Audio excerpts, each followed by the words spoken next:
Le syndicat du conseil en sûreté, qui est une organisation qui a été créée il y a maintenant 4 ans pour rassembler les entreprises qui font de la prestation intellectuelle, des études, des recherches, des audits, des assistances à maîtrise d'ouvrage dans le domaine de la sûreté, c'est-à-dire la prévention des risques à caractère intentionnel qui sont susceptibles de causer un certain nombre de désordres, un certain nombre de dommages, que ce soit aux entreprises publiques ou aux entreprises privées. Donc au SCS, ce sont plutôt des entreprises de petite taille, il n'y a pas des mastodontes, on n'est pas des entreprises de main-d'œuvre, contrairement aux autres entreprises de la sécurité humaine, donc on se distingue de ce point de vue-là.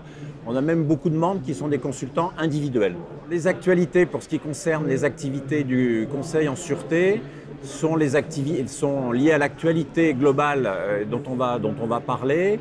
Et contrairement aux autres secteurs de la sécurité, nous travaillons aussi bien pour le public, pour le privé, dans des activités réglementées ou pas. Donc on est sur une actualité qui est liée à deux grandes menaces qui structurent un peu le champ de la sûreté aujourd'hui. Premièrement, les menaces qui concernent les atteintes à l'information et qui concernent la cybersécurité. Donc on a beaucoup de consultants qui sont très actifs dans ce domaine, donc complètement transversal, avec des cyberattaques qui sont aujourd'hui beaucoup plus agressives que par le passé. Deuxième élément transversal, ce sont les nouveaux risques liés à une forme que j'appellerais moi de multiterrorisme, c'est-à-dire un terrorisme à la fois organisé, commandité de l'étranger, mais aussi un terrorisme relativement improvisé, avec des moyens d'action rudimentaires qui peut frapper partout et qui évidemment questionne tous les acteurs privés et publics concernant la protection contre ces deux menaces. Voilà aujourd'hui notre champ d'activité. Maintenant, il y en a 3 autres qui sont évidemment aussi importants.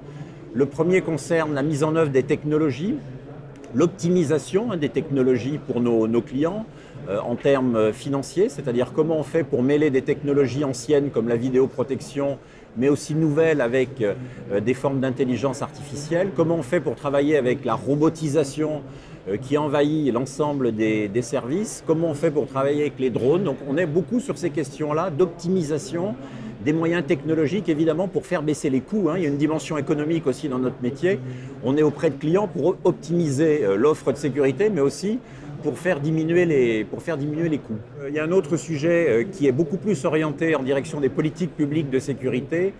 Ça concerne ce que veut faire le nouveau gouvernement en matière de sécurité quotidienne, notamment dans les quartiers les plus sensibles. La France est un pays qui est très fracturé sur le plan social et les consultants en sûreté sont très actifs auprès des collectivités pour penser un peu la ville de demain, penser comment on intègre les questions de sûreté dans la rénovation urbaine, par exemple, des quartiers. Donc on a aussi cette question qui est très importante dans un pays si fracturé, qui est la façon dont on va accompagner les acteurs locaux publics dans la mise en œuvre des politiques de prévention, aussi bien la prévention sociale que la prévention situationnelle, comme on dit. Donc une problématique aussi de cohésion sociale qui rejoint celle de la sûreté urbaine, qui est un thème évidemment très important pour les années qui viennent.